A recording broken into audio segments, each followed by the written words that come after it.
Hi everyone. Today we're going to talk about smiley face tricks.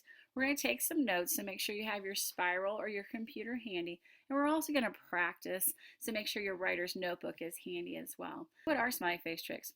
Those are those writer's crafts we were talking about. They're those good tools that writers are using in their writing. And they're there to help the reader.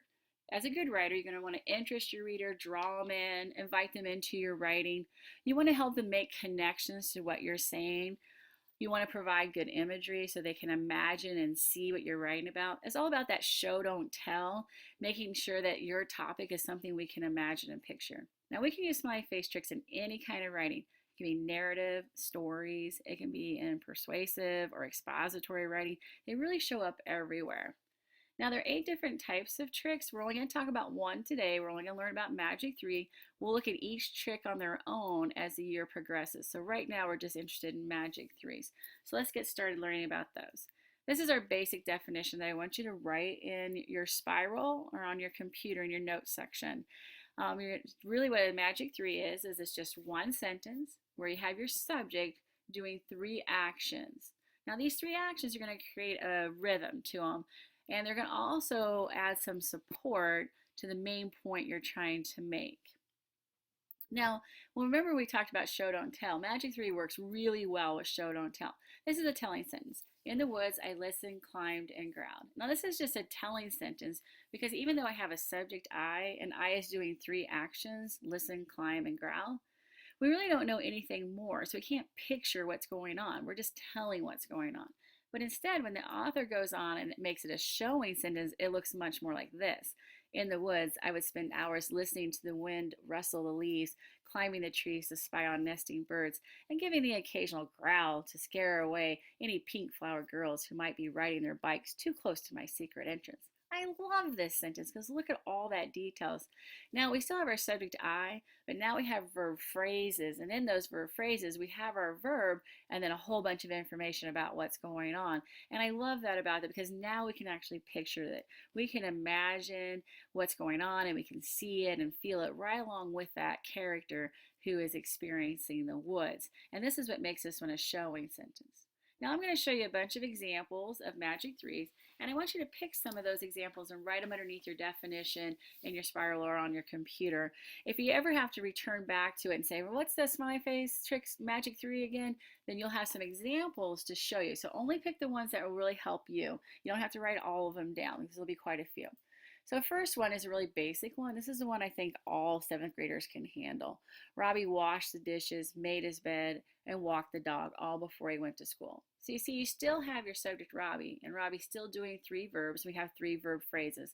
And I forgot to mention, did you notice that each verb phrase is separated by a comma? And we want that because it's a series, so make sure you use your commas. Now this is an okay sentence. We know what he's washing and what he's making and what he's walking, but we also don't have much description about any one of those things. So a much better sentence would have added like how many dishes did he have to wash, or how hard was it to make his bed, or what was it like to walk that dog.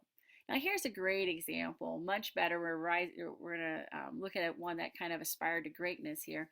After opening presents Christmas morning, I gathered up the discarded wrapping paper, looked longingly at my sister's presents, wishing they were mine, and trudged upstairs to put my one present away. Now, this is fabulous. I love this sentence. Look at the word trudged. What a great verb that is. Remember, we want to use those good verbs because verbs are the strongest word in our sentence. I is still your subject, and we still have 3 verb phrases, and they're separated by commas still.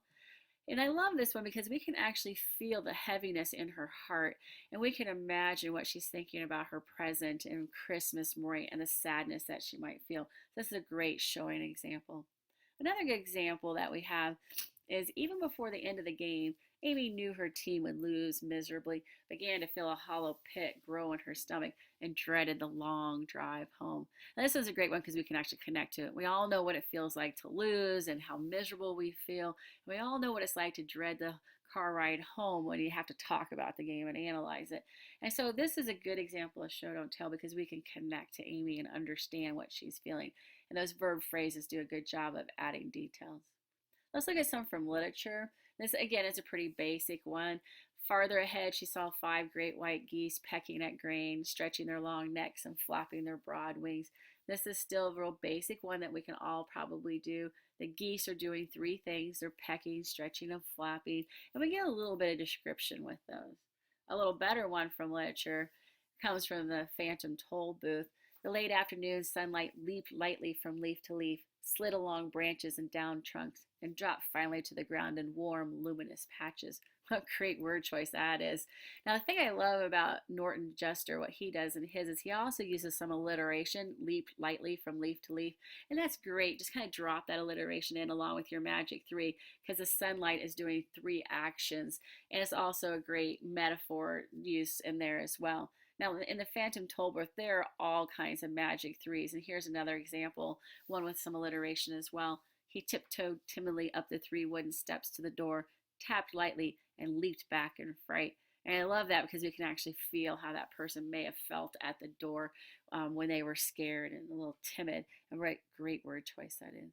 Let's look at another example. Now this one, as you see, has 4 verb phrases and not just 3, which is fine. You can have more than 3. You can't have less, but you can have more than 3. The rubber band zipped past Jimmy's right ear, traced a graceful arc in front of the rolling blackboard, bounced off Mr. Meinard's slanted music stand, and then stuck on the front of his sweater. A little tan circle on the dark green wool. I like this one because we can actually follow the rubber band in our minds as it's doing all those things, zipping and tracing and bouncing and sticking. And that's what makes this one so great, a great example of show, don't tell. And another one here. He dried half a rind to serve as a cup, built his own squeezing device, and drank the fruit juice throughout the day. Another good one because it tells us that he did 3 things. And then what were those things he was actually doing?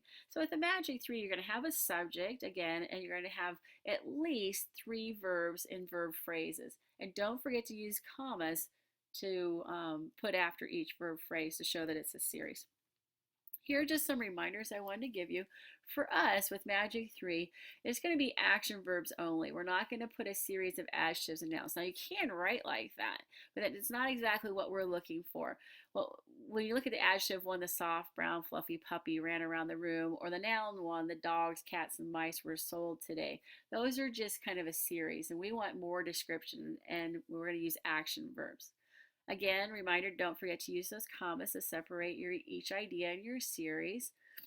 Always use strong descriptive verbs. Don't use those weak ones. Verbs are the most powerful word in your sentence, so don't forget that. And you want to make sure that they're very strong. Remember that you can use more than 3 verbs, but you don't want to make your sentence too long. You don't want to meander so long that you lose the reader and the reader gets lost and doesn't know where they're at in the sentence. So you want to add enough description, but not too much. All right, now we're going to switch over from our spiral or computer into our writer's notebook. So put those aside and grab your writer's notebook because you're going to practice this to share with us in class. You're going to come up with 2 different scenarios. You're going to write a magic 3 for each one. So you might pick going to the beach and accepting an award. And you're going to write a magic sentence for each of those. So it's really simple to do. So let's say you're going to the beach. So stop and think, what are 3 things I can do at the beach? And then just brainstorm a list. You can swim, you can parasail, you can sunbathe, you can build. And so you just kind of brainstorm all the things you can do. What are 3 actions? And then from there, put them together in a string. Come up with your subject and make your subject do 3 things. And don't forget the details that go with it. So just give it a try. We'll take a look at them in class and make sure that they're good. And if not, we can always help you out and make them better. We look forward to hearing your examples of Magic 3s.